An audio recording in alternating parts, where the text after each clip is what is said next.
The OnePlus 11, there's something I want to clear up right at the top of the video. This is not a switching video, okay? Those things are ridiculous. I can be in every ecosystem and review everything, and if anything, I want to try more stuff because it at least gives me some perspective and adds a little value to the conversation when I can compare and contrast different devices for everybody out there and hopefully help you make a better buying decision. So these switching videos or you have to be in one ecosystem to make a proper review is just nonsense. The title has a question mark because if you are someone who is switching or thinking about switching from an iPhone, from a Galaxy, from a Pixel device to a OnePlus 11, these are the 5 things that I think you're going to notice that will either help your decision, prepare you for what's to come, or perhaps make you or discourage you from making the decision to switch to a OnePlus 11.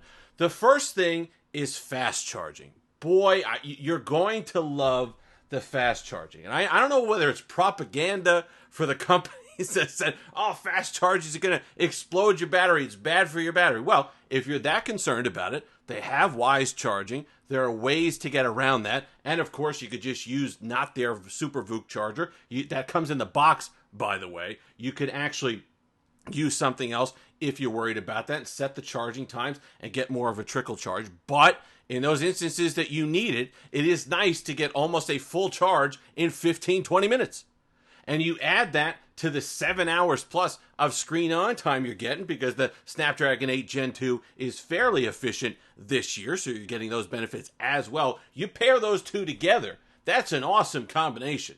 I absolutely love being able to top off in 5 minutes from 60 or 70%. You watch it go up. You sit there and you just watch it tick up when you have the SuperVOOC 80-watt charger on there. And you think about what the rest of the markets, at least in the US, offer. Now, there are phones in China that'll give you 240, 260 watts. And, their phones aren't exploding. OnePlus has been doing fast charging for 6-7 years now. I think they got a handle on it. And like I said, you could always put in those modes that protect you a little bit. But you got finally the S23 Ultra has brought back 45-watt fast charging after taking that away for a few years. You got 27 watts on the iPhone 14 Pro. You got 23 watts on the Pixel 7 Pro. And if you've ever tried to charge up a Pixel 7 in a hurry, it feels like 6 watts. So I like this, the 80 watt. You're giving up wireless charging. I understand that's a no-go for a lot of people, but if you're somebody who can handle that change, you don't use wireless charging that much, you're going to enjoy the fast charging on your OnePlus 11. What are the negatives? Haptics aren't great. These haptics or something that they got, they feel glutinous. It feels like you're pushing against a foam pillow or a jelly something that fights back on you, but you're pushing against a Jell-O mold sometimes. It's just not a good feel. There are ways to get around that. You could go into settings, and right here with haptics and tones, you go in here and see how it says how touches feel. Instead of crisp, which it actually defaults to, which is anything but crisp, you could go into gentle, and then what you could do is you could do haptic intensity, turn that down a little bit, and it doesn't feel like it's fighting back against you that much. There's a little bit less there, and I think less haptics on these haptics, the better. The haptics on the OnePlus 11 are not good. The camera's fine. The camera in past years on the OnePlus 7 and OnePlus 8 would have been an objective call, just not as good as the Pixel or the iPhone or the S23 or whatever was out at the time. Now it's more personal preference. There are people, when I did the comparison from the Pixel 7 Pro to the OnePlus 11, who preferred the images that were coming out of the OnePlus 11, and we'll throw up a couple here just to show you, see what I'm talking about.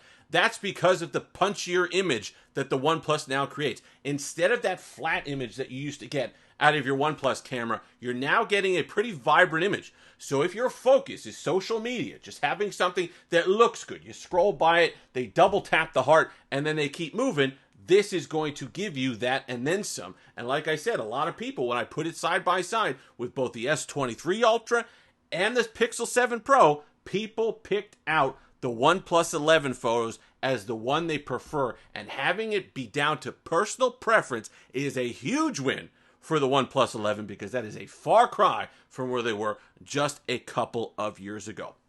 The fourth thing you're going to kind of pick up on as you get used to your OnePlus 11, or maybe this get you to jump over to a OnePlus 11. The build quality is good. Don't listen to anybody else. A lot of people said the build quality is cheap. I don't know what that is. Maybe it's because of the feel of the back. There's a little textured back here to it, so it's not quite the glossy feel or the glass feel or even like a matte glass feel that you're used to on other flagships. But you compare it to the Pixel 7 Pro, this goes pound for pound, blow for blow, build quality-wise, with the Pixel 7 devices and a lot of other devices. It's going to be beat by the S23 Ultra, but then again, that's what, $600 more? So this here, you're going to feel it. Nice edges, nice clean edges, nice display. This is a beautiful display. I don't care about E6 or E4 or any of that stuff. This is a nice, punchy display running at 120 hertz.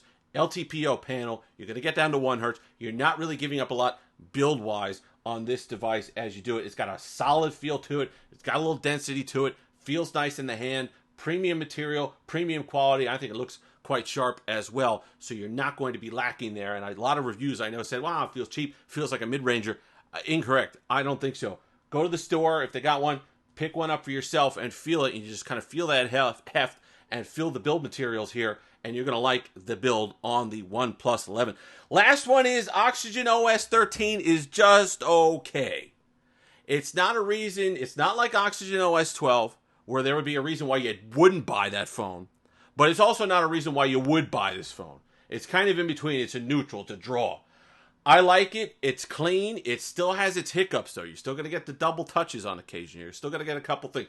People were complaining about how in the system settings and the app drawer and stuff, it seemed to go down to 60 hertz. I don't know if that's necessarily going down to 60 hertz.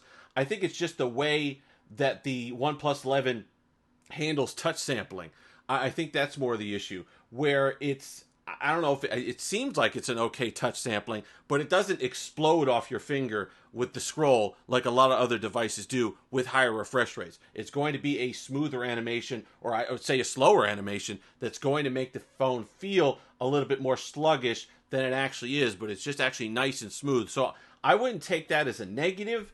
I know a lot of people were highlighting that as something getting through the UI was a little disappointing. And this is pretty good for me. I don't have any issue. But it's not going to be that explosion, that flying scroll that you get with a lot of other devices. So if that's something that you like, sometimes it feels like you're pulling a little bit here in order to get through the UI. But it's not that much. It's minuscule. And it may be in comparison to an S23 Ultra that explodes, the iPhone that scrolls very nicely.